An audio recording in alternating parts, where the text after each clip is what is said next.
Continuation of the air compressor series, we will try to analyze this particular topic now. Application of SFEE to the reciprocating compressor. So first of all, what is SFEE? So this particular thing you have studied in the basic thermodynamics. So SFEE is nothing but steady flow energy equations. So which is being mentioned here. It is given as m dot into h1 into c1 square plus z plus c1 square by 2 plus z1 plus q1 to 2 and is equal to m dot into h2 plus c2 square by 2 plus z2 close the bracket plus w12.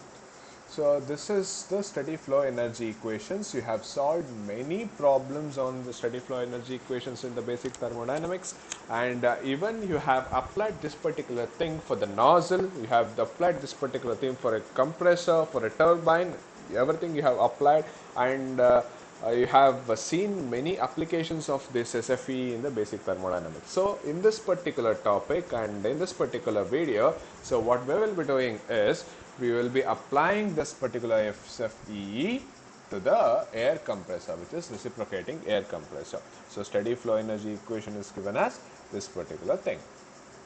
Okay. Now, so writing SFE considering the control surface. So what is the control surface? This particular thing which you have been indicated here is your control surface. Okay. So control surface, within control surface you will be applying SFE, correct? So whatever it is coming in, we will be taking it as 1. Whatever it is going out, you will be taking it as 2.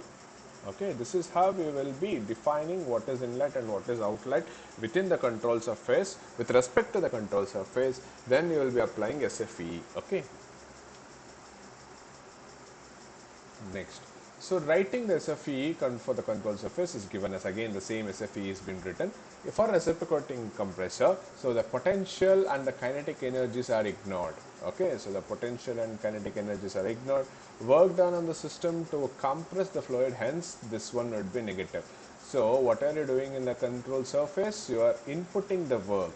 So you are working on the system. So if you are working on the system, then the work done would be negative. So if you are able to extract the work from the system, as in case of a turbine, so you are able to extract the work from the system, then the work done would be positive. So these are all the basics, so just a revision of it.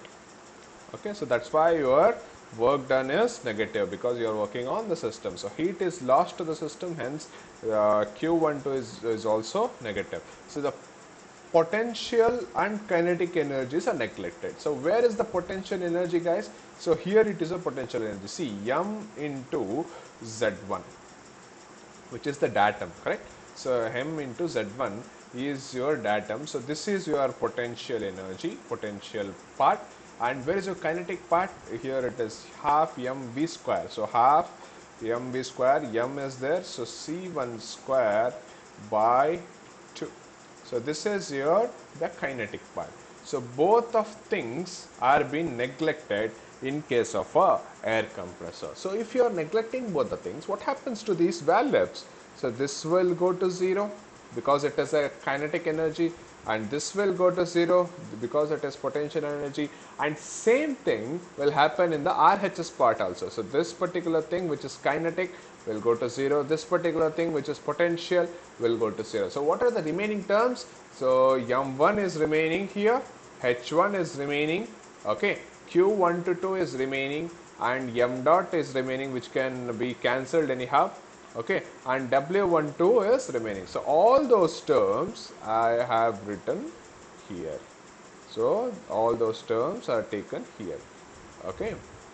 From this you can calculate what is work done on the system. So work done on the system, which is negative because it is work done on the system. Okay. So that can be calculated as m into h2 minus h1 plus q12. So this is how you are applying SFE for the air compressor. So in the air compressor, you have to remember these 3 points, which is easy to apply the SFE. So first point is the potential and kinetic energies are being ignored. Okay, that's why all these things will become 0. Okay. Second thing, the work done is negative, so this becomes negative. Okay. And the heat is lost from the system, so this particular things becomes negative. So this, if you know all this, all the three, then you can apply and you can get this particular equation here. Okay.